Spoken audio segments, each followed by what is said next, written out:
All right, welcome everyone. Good to see you all on this sunny day, at least here in Pittsburgh. I don't know what it's like where everyone else is. Welcome to our third session in this series, hosted by AppSciComm. We are a community of science communicators across the Appalachian region, journalists, writers, freelancers, students, scientists, anyone who cares about sharing science well. And we're all about connection and support and learning from each other, especially in a region that doesn't always get as much attention in science communication. You can find us on Facebook and LinkedIn and events like these. We have a very modest membership fee to attend that gets you into our in-person and virtual events like these. And again, very glad to have you here. I'm going to hand it over to Mark, who's going to introduce our speaker for the session. Hello, everybody. My name's Mark Roth. I'm a former science editor at the local newspaper here, the Pittsburgh Post-Gazette, which we found out a few days ago will actually continue to survive. It was threatened Wonderful. with closure, so that was good news. It's such a privilege to be able to introduce Kathryn Edin. Kathryn is the William Church Osborne Professor of Sociology and Public Affairs at Princeton. Um, and she's the author of, I believe, 8 books and several journal articles. And what really impressed me about her background is she's not only acknowledged as one of the leading poverty researchers in the country, but she embraces both the statistical analysis of poverty and interviewing people who live in high poverty areas, finding out about their lives, explaining what's going on with them in a very real, granular way. I was inspired to reach out to her because of our theme in the group by this book. I hope it can show up okay. The Injustice of Place, a really great book, which has a lot of surprising findings about poverty, where it is, and how it functions, and why it has persisted for a long time in various places of the country, as well as some interesting stuff about the mirror side, the places that do very well. I think you'll find both answers to those questions surprising. So, Dr. Edin, I'll start by asking you. I think most people associate poverty research with basically measuring income, but your measurement of poverty is much more nuanced and multi-layered. So, if you could talk about that and how that led you to the conclusions you reached and what those conclusions were. Yeah, great question, Mark, and great to be with you and to find out about this wonderful organization. The Robert Wood Johnson, we had published a book on America's Poorest People called $2 a Day, about the rise in the number of people who are living on virtually no cash income in the aftermath of welfare reform. And the Robert Wood Johnson Foundation called us up and said, could you do the same thing for places? And right away we knew that we didn't want to just use income. Income is a very important measure. It fluctuates over time with the strength of the economy, but it's not very well measured. And everyone kind of knows the poverty line doesn't really make sense the way it did in 1960, where we're kind of stuck with this outmoded poverty line. Also, we know that poverty gets under the skin. And so if you grow up poor, for example, it may continue to affect you over the life course. We also know that different economies are structured differently to make the experience of poverty more or less sticky. If you have a high school degree in Humphreys County, Mississippi, about the best job you could get is at the catfish factory. That's just the way that economy is structured.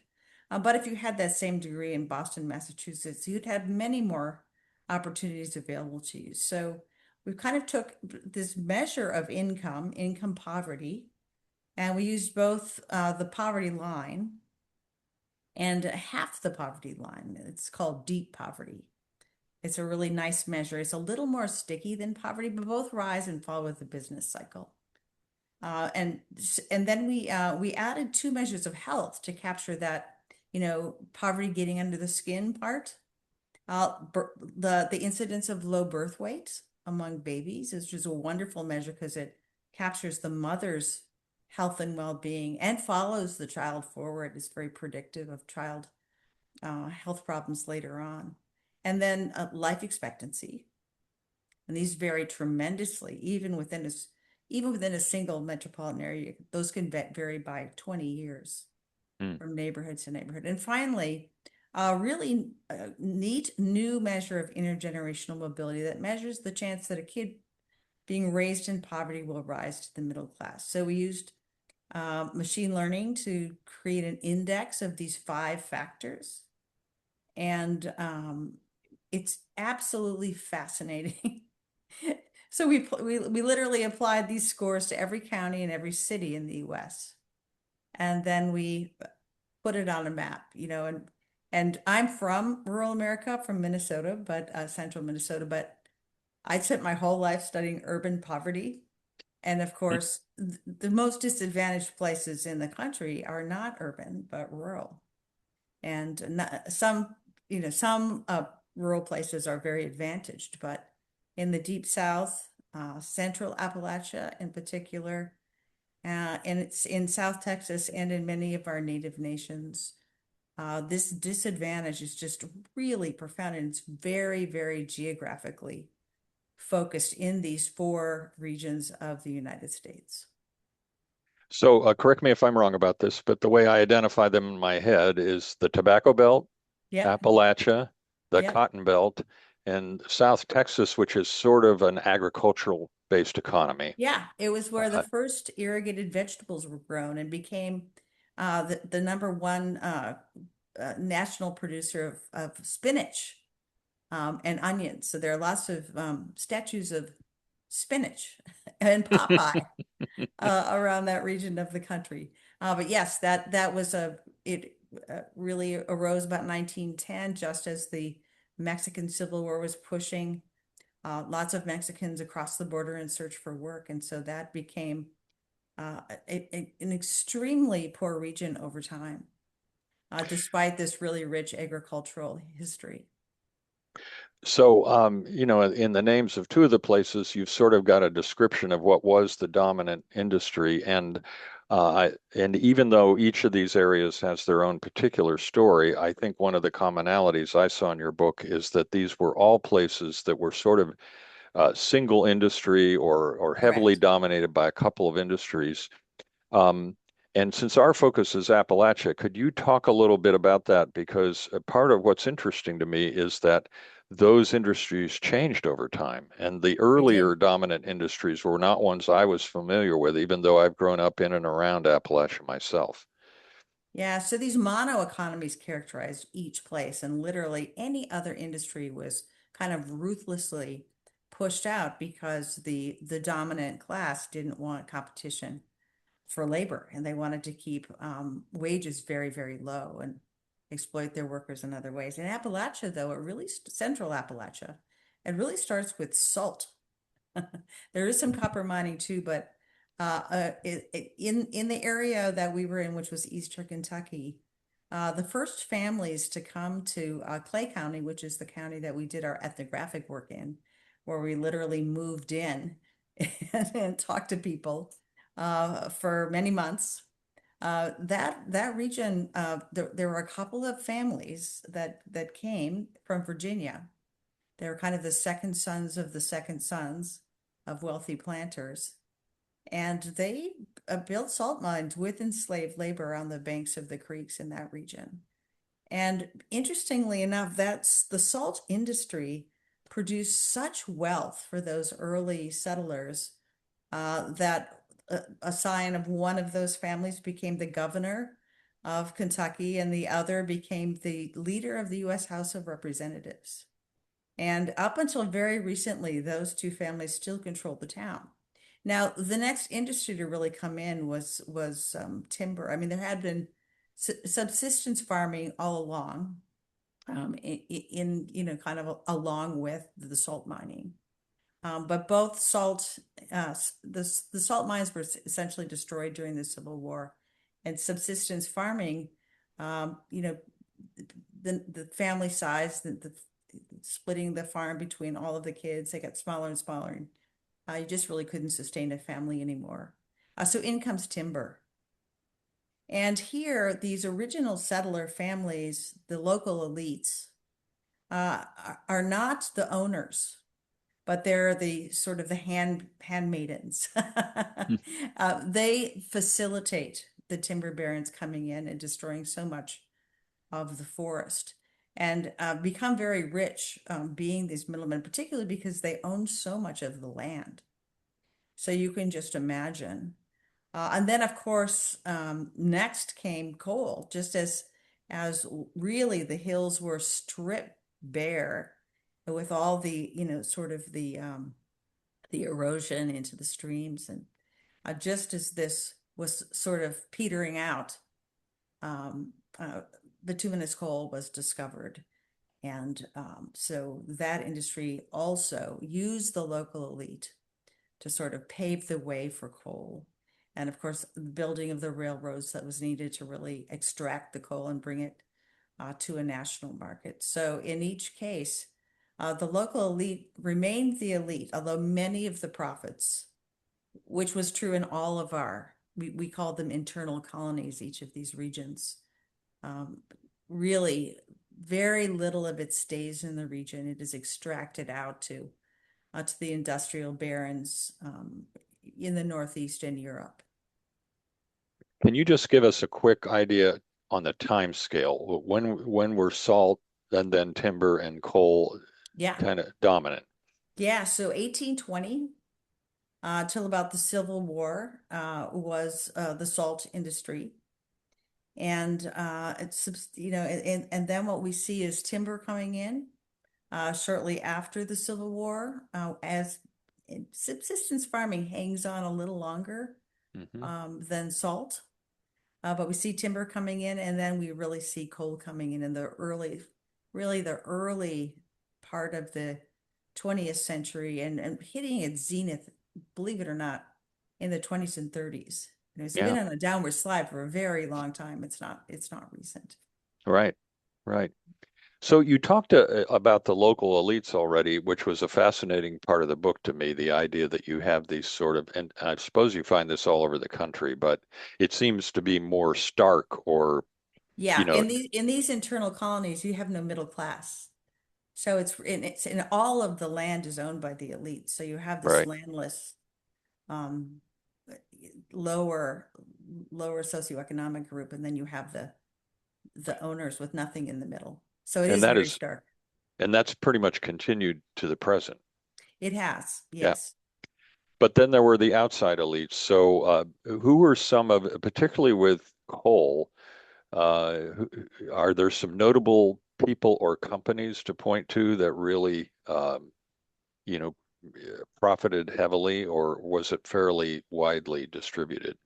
No, there were, 85% of the population in this region ended up moving to a company town.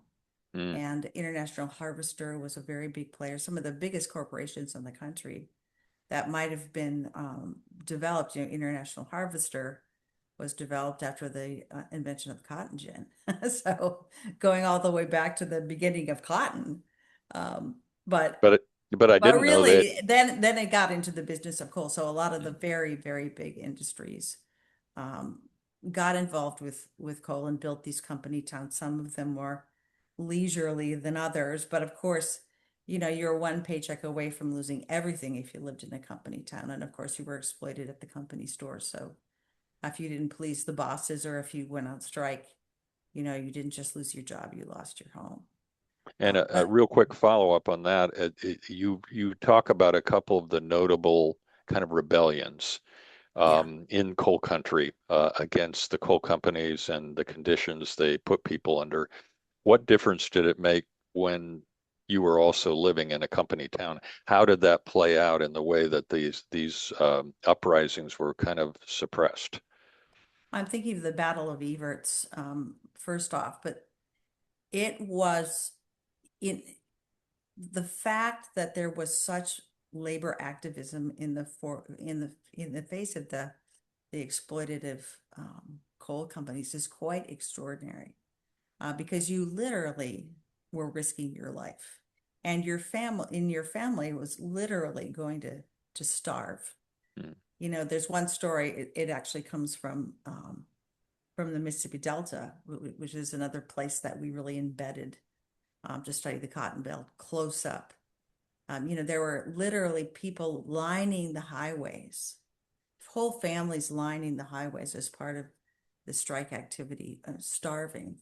People in the Battle of Evart starved, and then of course the powers that be would literally bomb the soup kitchens. So Mm. it was very, very tough for these families. But it's interesting. One of the reasons Northern industry then capitalized on Appalachia and tried to get so many Appalachians to move to the industrial North was that they were seen as passive, and they didn't think they would strike. Obviously, they knew nothing about these hardy folk in Appalachia who indeed did strike and lead labor actions, at factories up and down the from Ohio to Chicago to Detroit and all the places that they migrated over the years. So it took a lot of courage and hardship to wrest rights away from these outside elites. Uh, One of the things that's a good segue into, I think people today often think of Appalachia as poor, white, and drug addicted. And you do deal with the opioid crisis in the book. And I believe among your four regions, I'm not sure this is true, but it may be even the drug addiction problem in Appalachia might be, Yes, ahead of the other areas in terms that's of its right. severity. Okay. Talk just briefly about how and why that happened. And then if you could segue into, are there signs of resilience and hope, pathways out of this that you think might be possible? It's an interesting story. So there've always been a lot of family practice doctors in Appalachia. And but you don't have a lot of specialists. And so over the years, miners they experience a lot of pain. And so doctors really had no recourse to send you to a physical therapist, or, they would give you a pocket full of pills. And so this area has always had a lot of exposure to painkillers. It's also remote. I mean, we pay a windshield tax every time we go there. You're just in the car driving these curvy roads. So I know you related to that. But over the years, then I've lost my train of thought just No, briefly. this guy, you were talking about the how much driving and isolation there is, and and then Right. how did the Yeah. opioid manufacturers come in? Yeah. So, you have a place where there are a lot of people in pain. You have elevated disease. This has been true for a long time, in part because, people aren't eating nutritiously, and there is just a lot of true hardship in the region. And Patrick O'Keefe tells the story Hmm. in his book about Purdue Pharma really Hmm. targeting this region in part because they thought they could kind of experiment with selling the product there in ways that would be less noticeable, Hmm. almost a kind of a reverse racism. Let's target a white area. And Hmm. so they did, and they literally peddled pills told these family practitioners lies about, pain is the fifth vital sign, and dramatically minimized the risk. So these areas were targeted intentionally, and in the scope, even now in Clay County, with all of the protections that have been put in place. It used to be much, much worse, but even now, there are 133 Wow. prescriptions for Wow. Oxycontin for every man, woman, child in the county. Wow. And there are 13 pharmacies in the tiny county seat of Manchester, population of about 5,000 people, because you can only distribute so many of these pills in a given day as a pharmacy without, without Yeah, being detected. So it's absolutely crazy how this region has been targeted. And now, of course, it has been the new industry is the healthcare industry. There are a lot of right. sick people in the region, and there's just a tremendous growth in hospitals and clinics. And so all of this to say that pain is the new commodity. We had, timber, coal, and now Mm, we have pain. wow. So you have generations of poverty. You have lower than average educational levels, lower than average life expectancy and health outcomes. Uh, are there nevertheless some signs of hope in your opinion? Yes, absolutely. So one thing that's interesting in each of these regions is what we call the hometown heroes. And in the case of Clay County, it really was the clergy. Um, Over time, these ruling families had become so corrupt, and they had really made their money kind of skimming off the public purse, holding local office, and then incredibly corrupt. But toward the end, vote buying was absolutely common. In fact, it's still going on. But as we get into the 2000s, we really see these ruling elites almost becoming desperate, and they're colluding with drug dealers to actually bring um, illegal drugs into the county. They become part of the infrastructure. And, the 911 is fixed so that when the cops come, nobody will be there. And it's just an incredible story. But two entire slates of politicians ended up being convicted and sent to federal prison because of this corruption. So, corruption is very, very common in these places, in part because there are not a lot of checks and balances for these local elites. So one last question, then we'll switch it over to other people in the group. Um, I think equally surprising, you don't spend a lot of time in the book on this. I even wondered if this was going to be the theme of your next book, but your method that you used also resulted in a kind of surprising finding in terms of the most advantaged places in America. And would you talk a little bit about that? Yeah, so if you want to go to a place in the United States where babies are born healthy, people live a long time, and there's a very little inequality, not a lot of poverty, but not a lot of wealth either, go to the upper Midwest. Hmm. uh, and the intergenerational mobility. So this is where I grew up, Hmm. right? The intergenerational mobility of these places is just astonishingly high. So I think the key is that inequality is very low. There's a widespread use of the public schools. These places were built on the backs of the Homestead Act. So all the farms are about the same size. We don't have a lot of corporate farming in this part of the country. It's really a lot of smaller family farms.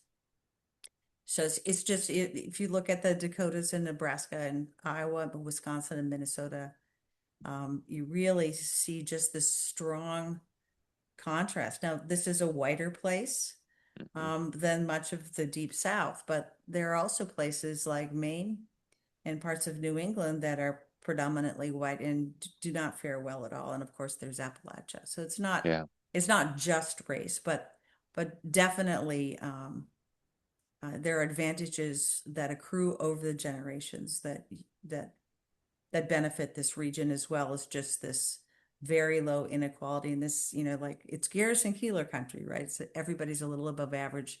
It really does characterize this region. I noticed that my computer has come unplugged, so I'm just gonna put my video off, plug it in, and Okay. keep talking. Okay. Okay. Okay. All righty. Um, questions from other people? I don't know, Mark, you did such a good job. And Kathryn, I hope, because we're a room of science communicators, I hope you don't mind if we kind of switch gears a little bit and ask sort of a question about like sort of the craft of writing and sort of your role as a public scholar. I think Not at all. No um problem. you're such a master of narrative sociology, and you're so good at taking like this complex longitudinal data and humanizing it through storytelling without losing like the scientific rigor. So I'm wondering, like, in your work, you often use like a story to explain statistical trends, and I wonder, how do you decide when an individual story is sort of representative enough to lead a chapter, and or how do you prevent a single narrative from like overshadowing the broader data? Great question, Laura. So each of the methods, we have kind of have three methods here. We have historical analysis, um, which we haven't talked too much about, but we have the historical analysis, we have the ethnography, where we actually moved to 4 places in these regions and spent many months and years hanging out, going to a lot of Bible studies, town meetings, one-on-one conversations with both the elites and the non-elites. And then we have this kind of big data picture. So we really derived the hypotheses from the ethnography. So for example, when we went to Clay County, everybody had an idea about why the opioid crisis had hit them so hard. They'd say, well, there's nothing to do but drugs around here. Nothing to do for the kids. And we're like, oh, that can't possibly be true.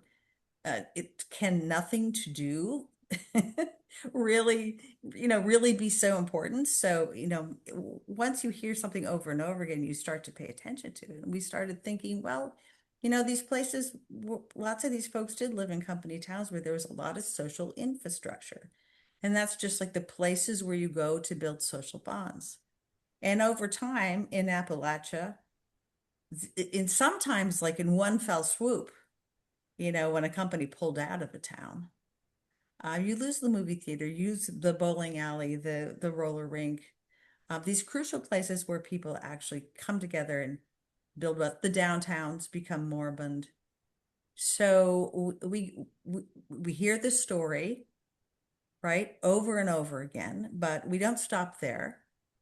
We learn more about the history of the company town and how company towns are so fragile to the loss of these key community institutions. But we also then go to the U.S. Census of Businesses, where you can actually measure this decline over time. And indeed, we found that it's much more, small towns are losing their main streets all over the place, but it's much more intense in these towns. And the barber shops, the beauty salons are closed. There's no cafe. Mm. So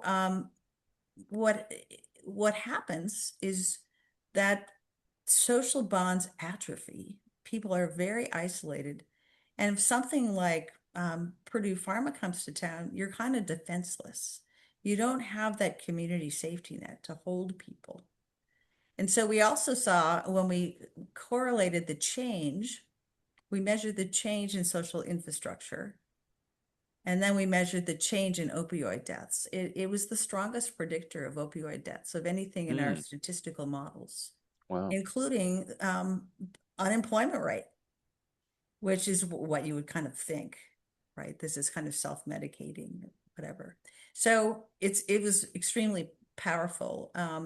Similarly, I'm from rural America, but I went down in Greenwood, Mississippi, one of our other sites, and who would have thought that violence would be such a theme? Half the town was bucolic and peaceful. The other half was enmeshed in a cycle of violence so extreme that people were afraid to come out of their houses and even attend the little bit of social infrastructure that was left, like the Christmas parade, right? Or the 4th of July celebration, or the church picnic. People were too afraid. And, here we were just like really struck by the stories people were telling about where this violence came from. And it really came from all the way back. We talked about the Battle of Everts and some of this activity to fight back.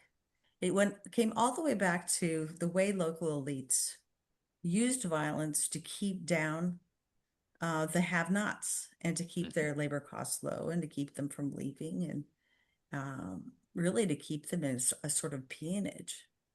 And so we went to the big data and we said, well, to the extent that a community has been successful over the years at keeping the have-nots down, so in other words, to the extent to which they've been able to restrict the mobility of the poor, does that then spark violence? And so we just had last summer a paper published in the National Academy of Sciences journal documenting that this is indeed a major part of the story. It's the strongest predictor of the level of violence. And these places that we studied, including Appalachia, these places in Appalachia, are among the most violent in the country.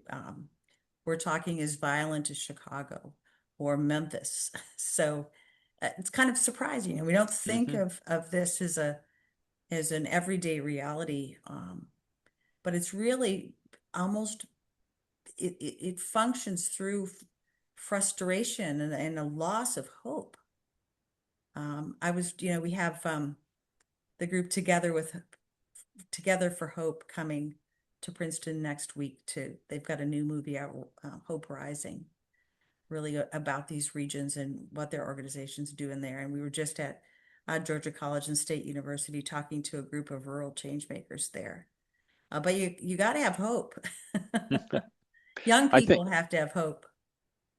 I think in following up on Laura's question, I didn't bring this up because it's not an Appalachia story, but I think as an example of how you used personal stories to illustrate an issue, will you tell them a little bit about the cheerleader story in South Texas? Yeah. So this is in each case, right? There is people are fighting back. I mean, these places are really the cradle of the civil rights movement.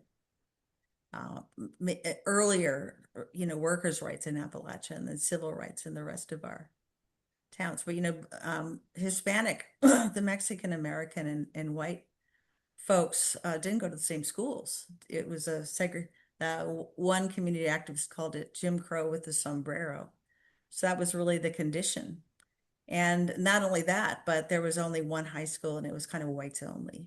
Or if you did go to the high school, once Brown versus Board was passed, you had to be in separate, you were always in the lowest track. And there was only one Hispanic cheerleader allowed on the cheerleading squad. And so it was all the town is 85% white, but the white kids hold all the positions. So these cheerleaders decided enough was enough, and that brown legs were beautiful too. And so the town again had kind of a history of activism in the past, but they joined with local activists to stage a walkout of their school. 1,700 kids walk out, and they stay there, and they want Spanish. They want to be able to speak Spanish in school without being paddled. They want to learn about Mexican American history. They don't want to be shamed for their past. They want to have as many slots on cheerleading slot as there are good cheerleaders. So in the end, um, they flew to Washington and met with several senators, including Ted Kennedy. And finally, the school board, after months and months, finally the school board acceded to their demands. And indeed, the next year, the cheerleading squad went to the state competition and blew away the competition. So uh, sometimes the activism started very young, and we were able to find and talk to 3 of the 4 cheerleaders who led that walkout as part of our research. So that Wow. was just really special. I also remember being really, I just loved the part of it too that I believe the story was that the activists in the area were having trouble getting a lot of Mexican American families to step forward Yes. into the arena of activism because they were under the thumb of their employers, and they moved around the country as migrant Yeah. agricultural workers. So they weren't there all the time. But the cheerleading was the thing that got people to turn out.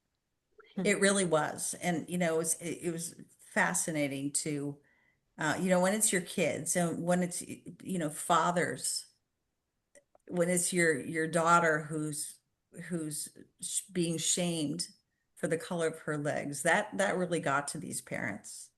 And so everybody is so proud of that episode in their history. There's just a lot of community pride in that town. We didn't see that all the time, but the whites left after that because they lost all the local elections as well. So the Anglo population largely left.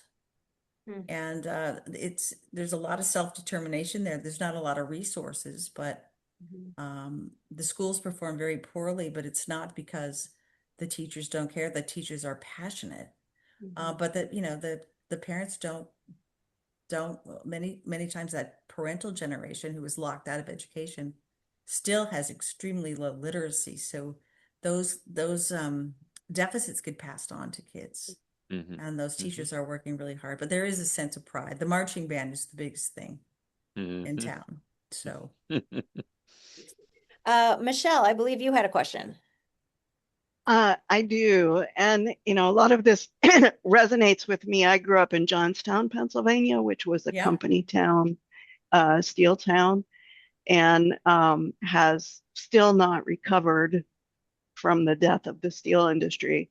Um, but you started to answer this question with the cheerleader story, but you've been studying this phenomena for a long time.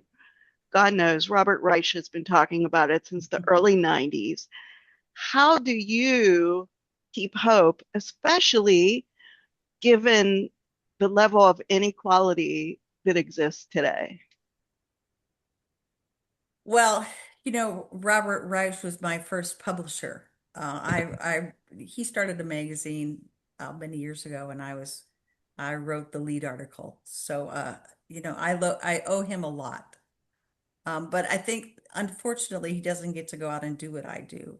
I spent, I spent a couple summers ago, I spent the summer with my research team talking to violence involved young men on the west side of Chicago. It's just, I mean, there's so many we met so many remarkable human beings. It's very hard to be, and there's, getting to write about their stories. We're just now going to publish a paper based on those interviews in the National Academy of Sciences Journal. That's coming out in a couple of days, but just there's so much goodness in people and so much hope. It's and they're so complicated. Hmm. So I don't know. It's such a privilege and a joy to do the work, and it's very hard to be pessimistic. Um, but Robert doesn't get to do that. So his son is a sociologist, and Mm. and Adam does this kind of thing. So It, Very he studies labor organizing and labor movements. in your West Side of Chicago work, is there an example you can mention of a complicated figure you interviewed who may represent somebody who's in the middle of this stuff, but is also admirable in some way? So there's this young man who's has this really he's really been a troublemaker in the neighborhood in a very serious way. But when we start talking with him, he ends up going to getting enrolled in an anti-violence program in which they sit around in a circle every morning and they learn skills, kind of cognitive behavioral therapy type skills, which are really, really valuable for people who've experienced extreme trauma. But they just talk about themselves and their stories and their rival gang members in that circle that they would have spoken to without shooting first before this group. So this experience has really opened himself up and taught him a lot about himself. But he shares this story about how when he was little, there was a house fire and his baby sister was burned up in the house fire. Then he saw a cousin die. I think I've got this right. Another cousin died. 4 of his friends die. His mother ends up in prison. And this kid just really, starts acting out.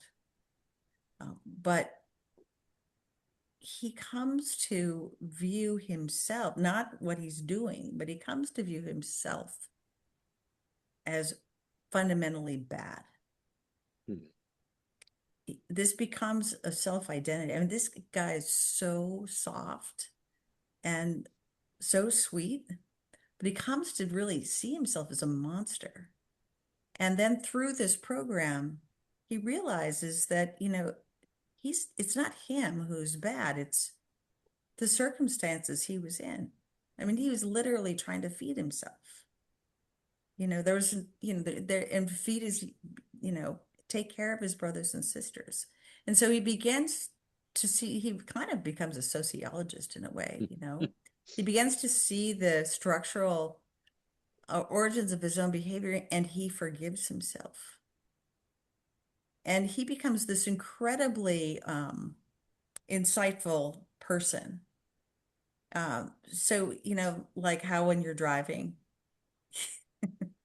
everybody who cuts you off, you assume the very worst about that person. But this guy's like, well, wait a minute, maybe they're just having a bad day. And so he's learned this radical empathy for himself, he's extending it to others in ways that I don't do. So that's an example of just it's just an incredible story of personal transformation and coming to realize that, he never got a chance to deal with his trauma. And now it's the trauma, and it's not a fundamental part of his character that's been driving what he's gotten involved with. In a similar way, I was wondering if there were particularly relatives or people of these elite families in Appalachia that had, benefited for generations and who were involved in corruption support. Are there kind of turnaround people in some of those families that you met who are doing good things and changing things? Yeah. So I will make a shout out to Michael White. He runs the Clay County Historical Society. He was an educator for many years, but he is just such a community booster and has been really central in getting all kinds of state money funneled to Clay County to really turn the economy around and to create not another mono economy through some factory, but a really, he's a super smart and thoughtful guy. To really diversify the economy in a way that can bring economic opportunity that's not as vulnerable as the old-fashioned company town. So he's exceptional. I can think of examples in other places of hometown heroes, but many times they're from the have-nots. They're people who have managed to get out and they've gone and gotten a PhD somewhere, and they come back and they outrank in their education everybody else in town, but they come back because they want to serve. Yeah. They really and want to serve. Is he connected with one of the elite families? Yes, the Whites are a very famous elite family. But there are other people too. There's one of the public officials who actually was in the second slate to end up in jail. They were actually trying to end the corruption of the first slate, but then engaged in vote buying themselves. So it's kind of the good guys got into the muck and got in trouble too. Well, one of those individuals is also just really come back, from this experience, and is really the former high school principal is really investing in the town. Wow. So, Hey, yeah. Mark, I'm not going to let you ask another follow-up question because we've got Christina who's been waiting to No, ask a that's question. great. That's great. No worries. So something that I've been wondering about, I live in Columbus, Ohio, which is, one of our big cities, and it's a very international city. There's a lot of different communities, but they're very segregated. And one of the things that I'm kind of hearing an undertone of in what you're talking about with these rural communities is that there might be some lessons for like those of us who want to build more bridges, more community in those urban, like it feels like we're small towns inside a big city. And I feel like there might be some lessons in there that you've learned from your rural communities that would be applicable or that would just be good for people in more urban settings to learn. Are there like a couple of things that come to mind that would be, good to learn from those communities? So, inequality actually in these places is higher than inequality in places like your Columbus, yes? Yes, she's Columbus. Yeah. Yes. So it's kind of hard to fathom, you know, but you do have wealth and poverty hand in hand, and maybe because of that, there are kind of there's an avenue and alley pattern in many of these places. So because if you go way back, in the Deep South, because of slavery and then Jim Crow, the servant class needed to live by the fancy people because they were serving them. And so you don't see the kind of segregation that you see in Columbus, but it's still very segregated. It's just a different pattern of avenues and alleys. And again, the segregation is actually extreme, still even today. There's also just a really depressing level of social segregation.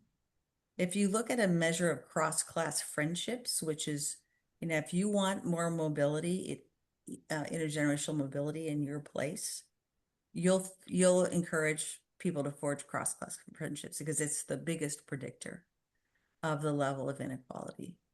But these cross-class friendships are the lowest in these very places. Appalachia, Deep South, South Texas, and Native nations. It's unbelievable how divided we are by class as well as race. So there's kind of this social separation.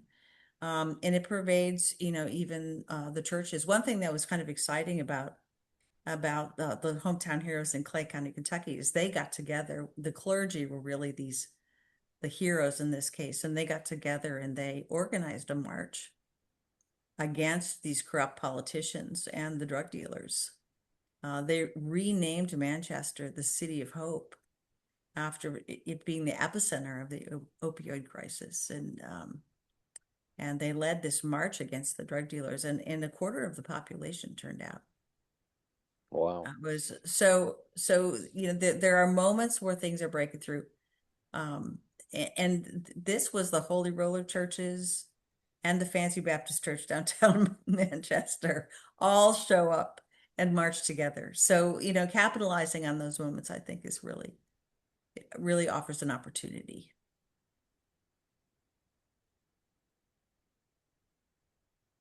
Do we have anyone else waiting?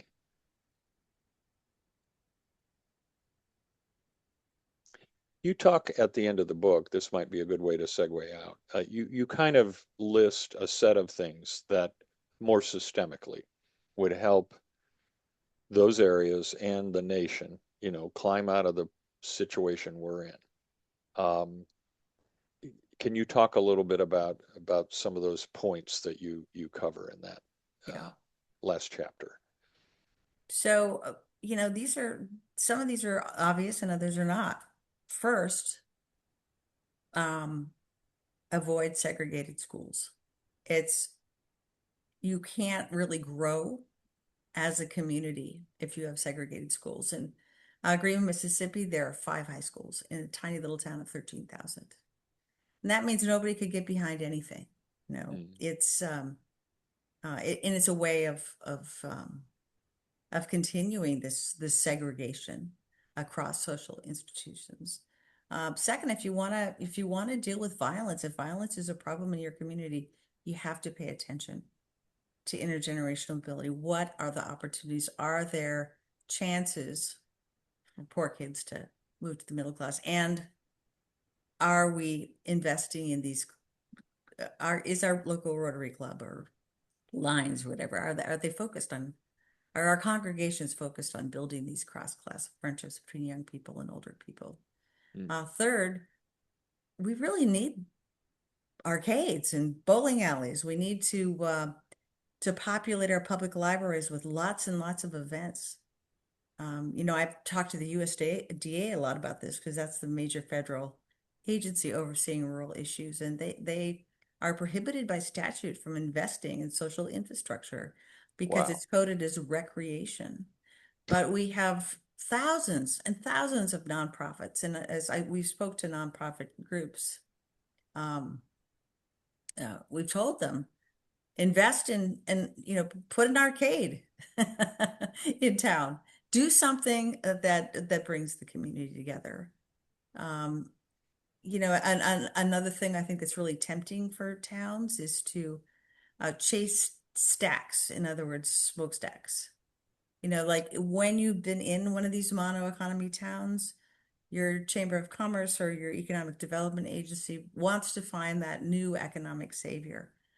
This has been true in a lot of our towns, and they've just gone from one mono economy to another mono economy. And in every case, it's just, it's feast or fortune. Yeah, AI data centers, exactly. I saw that from the chat. That's maybe the new one. And also solar farming is everywhere, in the Black Belt. It's just overwhelming. So watch out for that. And rather than chasing smokestacks, make your place a great place to live. So make sure, that you don't have the strip around town isn't sucking up all the business from Main Street. Encourage new businesses to relocate to Main Street. Make sure you go to the local cafe and I was just at the local yokel in Milledgeville, Georgia last week, and it's such a great place. Blackbird Coffee is another gathering place in that little town. But these are really, really build the kind of community people want to come to. And then the diverse industry, they'll come to you because their middle class managers can actually live in your town, which is not necessarily true in some of these places. There's the middle class managers won't live there, so they're living an hour and a half away, and for example, in the growing healthcare sector in Appalachia, those doctors and nurses aren't living in the towns that they're working in. They're living an hour and a half away. Doctors are only in Monday through Thursday. So they're not willing to live in the places that they're serving. And so those towns, and I think Manchester's doing this, it's really focused on making it a great place to live. So don't reproduce those same structures as you work toward a greater economic vitality in your community. Also, I think one of your points, and I know we deal with this in Pittsburgh. I know in my church life, we deal with this issue of many white people are, their attitude is that they're fed up with all the references to slavery and the ripple effects of slavery but you talk about structural racism and making people more aware of how persistent and in how many areas of life it affects to this very day. Yes. My dad asked me, what's this structural racism thing? I said, oh, Dad, it's just sociology. It's really just, and we've all been victim to it, even if we are white, in different ways. Some of us came as immigrants and we experienced discrimination or structural barriers to. So I like to think of it as just an opportunity for greater empathy and love rather than a accusation. So it's just, I mean, I'm part of a church community as well, and coming to terms with the past is really necessary for moving forward. Mhm. It's just kind of, it's in the book, as I used to say, or I always say, it's something that we can't avoid, and we shouldn't want to, especially,